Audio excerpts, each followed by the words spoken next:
wanna rub on my body, but she know that I got a bitch. She don't really care, she fuckin' for fun. She told me that she want a kid.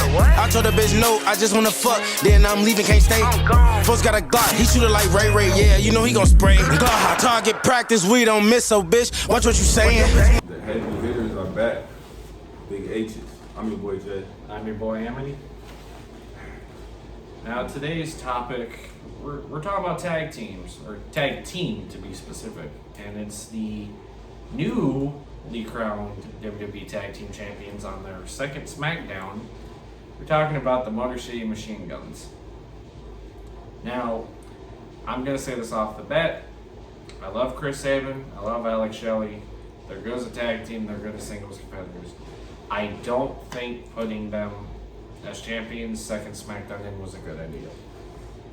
I understand you're doing it to kind of have the bloodline story go and their new blood coming in. They're veterans from TNA, you know, they're basically since the inception.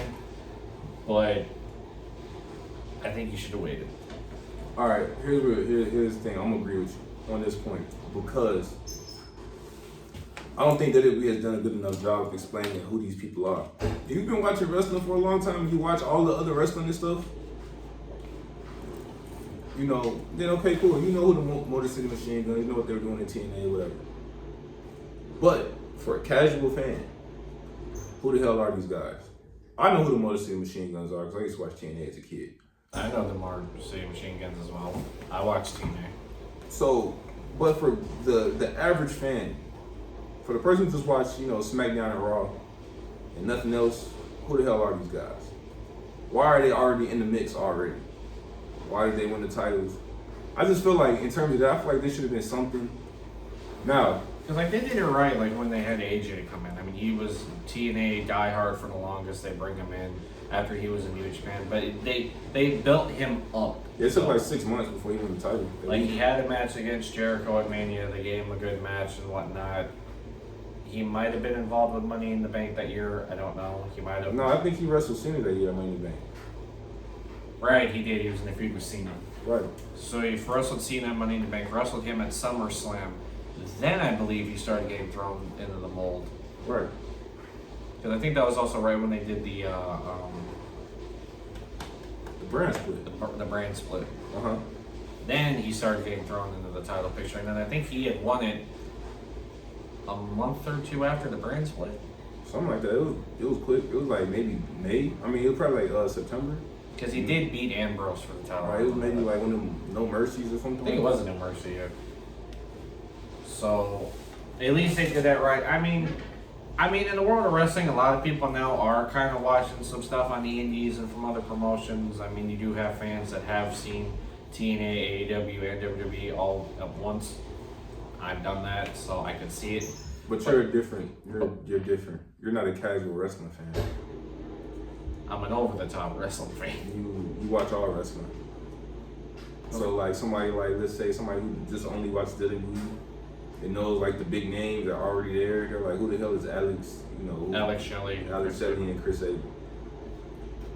I mean, shit. Oh, I didn't even say that. I mean, you know, it's like, man, who are these guys? Why are they already in the mix already? Because the tag team, I'm not gonna lie, the tag team division is piss poor right now. This is probably one of the worst eras in tag team wrestling history. So, a tag team coming up winning the tag team titles, I guess, ain't really that big of a deal, but they still didn't really explain who these people are. Because, I mean, I wouldn't say that it's bad, because, I mean, you now have the newly reunited Usos, you have Tama and Tonga, who, outside of WWE, were known as GOD, Guerrillas of Destiny.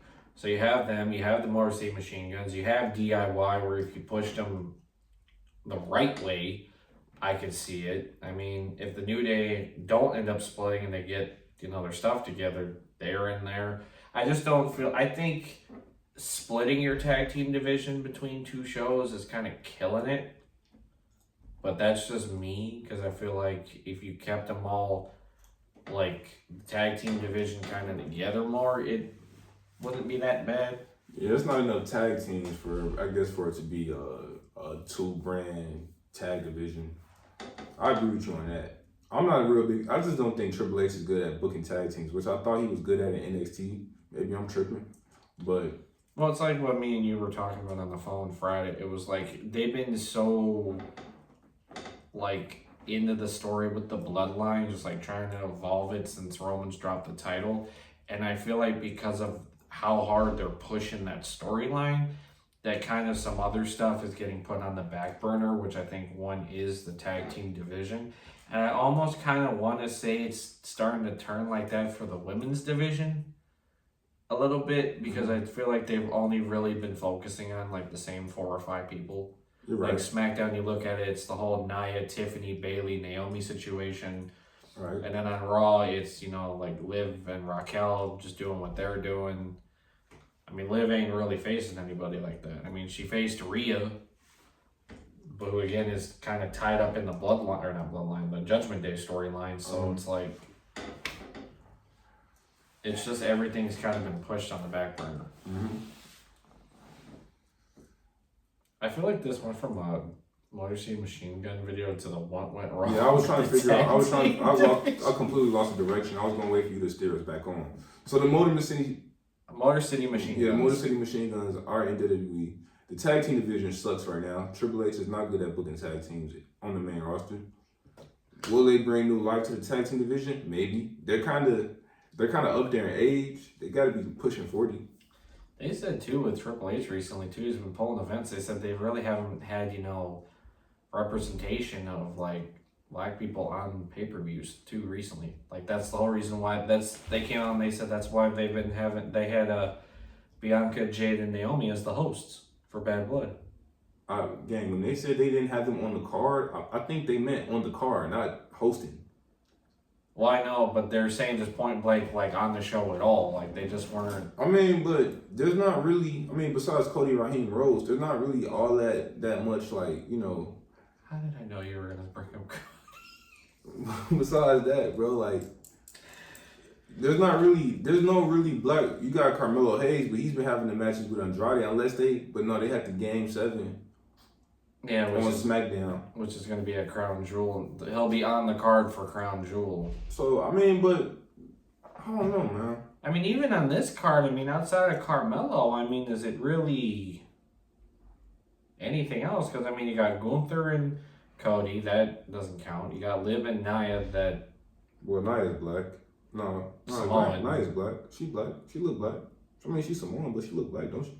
Yeah, so you have that, and then with this one they did better because you also have Jade and Bianca, and you have Metaphor on there as well, Last Legend and Dakar Jackson. So, okay, so this one they did better.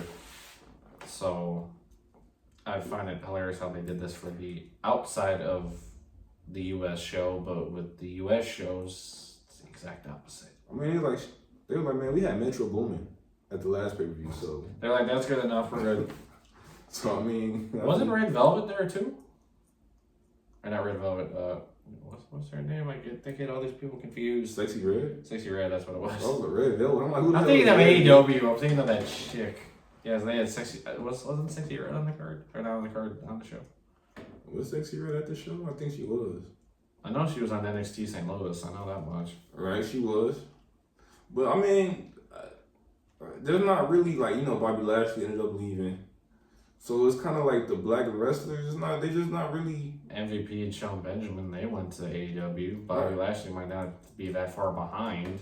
Yeah, I mean, they're saying that too. So I'll be joking a little bit, but there's not really nobody who's setting the world on fire right now in terms of like the black wrestlers. I mean, what, you want Ashante the Adonis to go into the main event scene or something? I don't know, man. You know, they could work on it, but they also got to build somebody up too. You know, they got Cody Raheem Rose, so I guess that works too.